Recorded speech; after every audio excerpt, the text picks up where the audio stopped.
Next, it's time for all the day's business news. Charlotte Lamb is here in studio. And then what happens?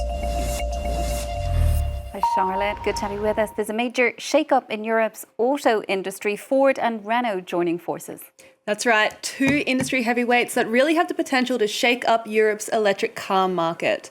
They're co-developing a new line of compact, more affordable Ford-branded electric vehicles and commercial vans aimed at cost-conscious buyers as both companies try to cut costs and fend off increasingly competitive and cheaper Chinese models. Now, Ford's share of Europe's passenger car market has nearly halved in the past 5 years, falling from 6.1% in 2019 to about 3.3% in the first 10 months of this year. This is a result of it pulling back from passenger cars to focus more on EVs, electric vehicles, and trucks. Now, those numbers reflect some tough restructuring. Ford has obviously cut jobs, and we know earlier this year it also closed down at one of its own plants in Germany. And why exactly does this partnership matter now, Charlotte?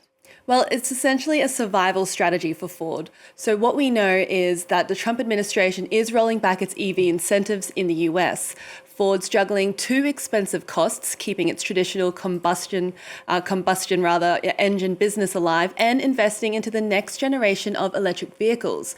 The first models from the Renault-Ford partnership are already in production at a plant in northern France, and they're expected to hit the market in 2028. They'll fill a key gap in Ford's European lineup while giving Renault the scale it needs as competition intensifies. And just before the deal was unveiled, Ford CEO spelled out just how big this moment is, calling the race for Europe's EV market the fight for our lives. Now, changing continents, and tech giant Microsoft has announced $23 billion in new artificial investments across Asia, with the bulk going to India. It's part of a major push to expand AI infrastructure in one of the world's fastest growing digital markets. India alone is expected to have 900 million internet users by the end of the year. But is the pace of development outstripping people's ability to keep up? Luke Schrager has the details. India wants an AI-centric future, and Microsoft is only too happy to help, with the tech giant betting big.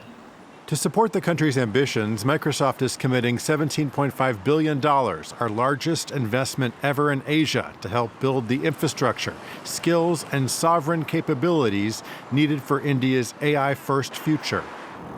According to Microsoft, it builds on a $3 billion commitment made earlier in the year and will be spread over the next 4 years. It comes as the race heats up for tech investment in the world's most populous country and its fifth largest economy. Google recently said it would invest $15 billion in India over the next 5 years for an AI hub and data center, with OpenAI and US startup Anthropic both intending to open offices there. However, the headlong dash towards artificial intelligence has also sown the seeds of dispute. Improvements to AI mean it's no longer just a curiosity, but an existential threat to India's billion-dollar entertainment industry. An actor's likeness can now be synthesized, commodified, and distributed without their consent or compensation. A musician's voice can be cloned for use in unauthorized compositions. Bollywood and legacy entertainment are built on gatekeeping. AI threatens that model. A host of Bollywood stars have taken legal action against the AI-fueled use of their likenesses online with some success. But Indian judges have had to cobble together a mix of trademark and copyright laws on a case-by-case basis. No targeted legislation over the use of AI yet exists. And in a world where tech firms like to move as fast as their software, the law is already slipping behind. And a quick look at the markets before we go. Most major European shares ended relatively negative Tuesday as global investors await the US Federal Reserve's monetary policy update.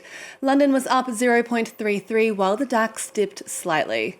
And Wall Street, however, inching higher with investors keeping a close eye on what comes next after President Trump greenlit Nvidia's AI chip exports to China.